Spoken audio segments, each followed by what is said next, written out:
High বন্ধুরা, আমি সঞ্চালি আমার চ্যানেলে সবাইকে স্বাগত জানাই। আশা করছি সবাই ভালো আছেন, সুস্থ আছেন। আজকের ভিডিওটা এখান থেকেই শুরু করলাম। আজকে রান্না করছি শোল মাছের তরকারি আর ভাত। তো শোল মাছটা ভালো করে ধুয়ে নেওয়া হয়েছে। আচ্ছা, নুন হলুদ মাখিয়ে নিয়ে রেখেছি। কড়াইতে তেলটা গরম করতে দিয়েছিলাম। তেলটা গরম হয়ে গেছে, এবার শোল মাছগুলো এক এক করে ছেড়ে নিচ্ছি। তো মাছটা ভাজা হতে থাকুক, চলুন চটপট করে মশলাটা বেটে নিই, কারণ এইটাই অনেক বড় কাজ, করতেই সময় লেগে যাবে।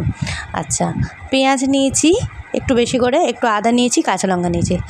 ভালো করে এটা বেটে নেবো। আজকের বেশি কিছু রান্না করব না, আজকে রান্না করেছি দুপুরে খালি ভাত আর শোল মাছের তরকারি। তো শোল মাছটা ভাজা হয়ে এসছে, এপিট ওপিট দুপিটি ভাজা হয়ে গেছে। এবার এক এক করে তুলে নিচ্ছি। আর এটা রান্না করছি আজকে আলু দিয়ে একটু বড় করেই তরকারিটা করছি, ভালোও লাগে দারুণ খেতে।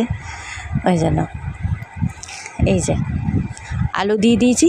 তো পেঁয়াজ কুচি আর দেবো না, একেবারে পেঁয়াজ তো বেটেই নিয়েছি, পেঁয়াজ তারপর আদা কাঁচা লঙ্কা। শোল মাছের তরকারি করছি আর এদিকে ঘরে দেখছি না রসুনটা ছিল না, সেজন্য আর রসুনটা আর বাটা হয়নি। আচ্ছা, আলুর মধ্যে একটু গোটা জিরে ফোড়ন দিলাম, সামান্যই অল্প একটু ফোড়ন দিয়ে দিলাম। চলুন চটপট এবার মশলাপাতিগুলো রোজের যা যা মশলা লাগে দিয়ে দিই। নুন হলুদ গুঁড়ো, লঙ্কা গুঁড়ো, জিরে গুঁড়ো, আচ্ছা সামান্য একটু ধনে গুঁড়ো দিলাম। আর এখানে এই যে একটু টমেটো কুচি, ভালো করে একটু মশলার সাথে একটু মিশিয়ে নেবো। আর ওই যে ওইদিকে বেটে রেখে দিয়েছিলাম, ওই যে শিলে পিষে রেখে দিয়েছিলাম আদা পেঁয়াজ কাঁচা লঙ্কা, এটা আবার দিয়ে দিলাম। দিয়ে ভালো করে এবার কষিয়ে নেবো। কষিয়ে নেওয়ার পর একটু জল দিয়ে দেবো। আচ্ছা, দুটো চেরা কাঁচা লঙ্কাও দিলাম, পাশেই রেখে দিয়েছি, নাহলে ভুলে যাই। তো এই হয়েছে আমার সমস্যা, ওই জন্য একদম সামনেই রেখে দিই লঙ্কাটা, রান্না করতে করতে নাহলে ভুলে যাই। প্রচুর ভুলো মন তো, যা হয় আর কি। আচ্ছা, কষা হয়ে গেছে, একটু জল দিয়ে দিলাম।